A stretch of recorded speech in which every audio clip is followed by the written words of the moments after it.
monocoque, route du Rhum et économie circulaire. Ellen MacArthur.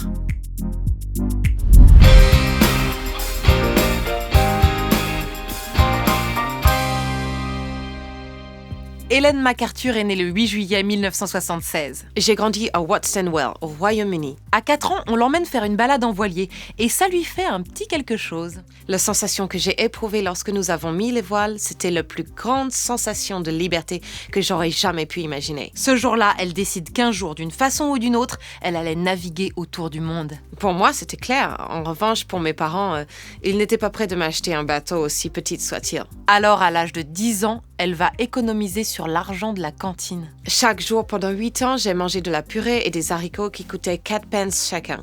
La sauce était gratuite. Chaque soir, j'empilais la monnaie sur ma tirelire et quand cette pile faisait 1 livre, je la mettais dedans et je cochais l'un des 100 carrés que j'avais dessinés sur une feuille de papier. Enfin, j'ai acheté un tout petit canot. Elle quitte l'école à 17 ans pour l'apprentissage de la voile, dépassant les préjugés sur ses 1,57 m. J'ai parfois entendu parler de ce petit bout de femme qui n'avait pas le physique pour naviguer. En 1998, c'est la seule femme engagée et la plus jeune concurrente pour une traversée de l'Atlantique. Puis elle enchaîne les compétitions jusqu'à ce qu'on lui construise un bateau sur mesure pour participer au Vendée Globe. À Donf. À Donf est la première expression qu'elle ait apprise en français. Et c'est devenu mon slogan. Et c'est toujours à Donf qu'à 24 ans, elle finira 2e du Vendée Globe. En 94 jours. Elle continue brillamment sa carrière en remportant coup sur coup la transatlantique et la route du Rhum en 2002. L'année suivante, elle fonde la Ellen MacArthur Cancer Trust, une association qui a pour but de faire naviguer des jeunes atteints de cancer. En 2004, elle tente un tour du monde en solitaire sur un trimaran de 75 pieds. 71 jours, 14 heures, 18 minutes et 33 secondes. Elle devient la personne la plus rapide au monde à avoir fait le tour du globe. À Donf. À seulement 34 ans, elle annonce la fin de sa carrière sportive. Elle a participé aux plus grandes compétitions, a battu de nombreux records et est toujours une des navigatrices les plus populaires. J'ai compris beaucoup de choses en passant autant de temps sur les océans.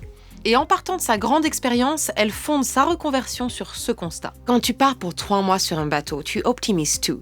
La bouffe, l'électronique, l'eau. Tu fais en sorte d'avoir de quoi vivre sans embarquer 1 kilo de trop parce que ce kilo-là peut te coûter la victoire. Second constat, quand tu es au milieu de nulle part, que l'être humain le plus proche se trouve dans la Station spatiale internationale et que des morceaux de plastique arrivent sur toi avec des poissons en forme de bouteilles de coca, tu comprends qu'il y a un problème sur Terre, que rien n'est optimisé. C'est à partir de là qu'elle s'est lancée dans une toute autre aventure, l'économie circulaire. Eh oui, parce que notre économie actuelle est linéaire. On produit, on consomme et on jette, en recyclant ce qu'on peut.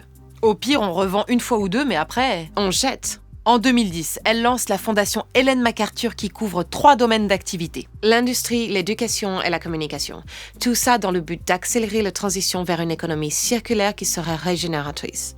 L'idée c'est, on produit, on consomme et on refile aux producteurs pour qu'ils puissent produire à nouveau en récupérant les matières premières. Matières premières qu'ils pourraient aller chercher dans sa poubelle, mais qu'ils continuent d'acheter à l'autre bout du monde.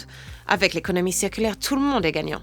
En parallèle, chacun peut participer à la transition écologique en s'engageant au quotidien par des gestes simples. Se servir d'une gourde pour ne plus utiliser de bouteilles en plastique. Chaque année en France, sur les 9,3 milliards de bouteilles d'eau qui sont achetées, seule la moitié est recyclée. Mettre fin aux pailles plastiques qui sont 1 milliard à être jetées chaque jour dans le monde. Prenez donc le réflexe de commander vos boissons sans paille. Réutilisez aussi les sacs ou privilégiez le tissu pour faire vos courses. À l'heure actuelle, 122 millions de sacs plastiques souillent les côtes françaises. C'est pas les idées qui manquent pour changer notre consommation, faire des économies ou des progrès pour l'écologie. Mais tu vas mettre tout ça pas loin de la vidéo, non? Ah, juste en dessous, en description. Nous avons le pouvoir d'inverser la tendance en réduisant notre consommation de plastique, ce qui obligera les industriels à moins produire. Et pour ceux qui pensent qu'il est déjà trop tard, on ne regarde pas un navire couler, on est COP. Si vous voulez continuer à suivre Virago, abonnez-vous, mettez un pouce bleu, partagez et si vous voulez nous soutenir, il y a aussi une page Tipeee. À Donf.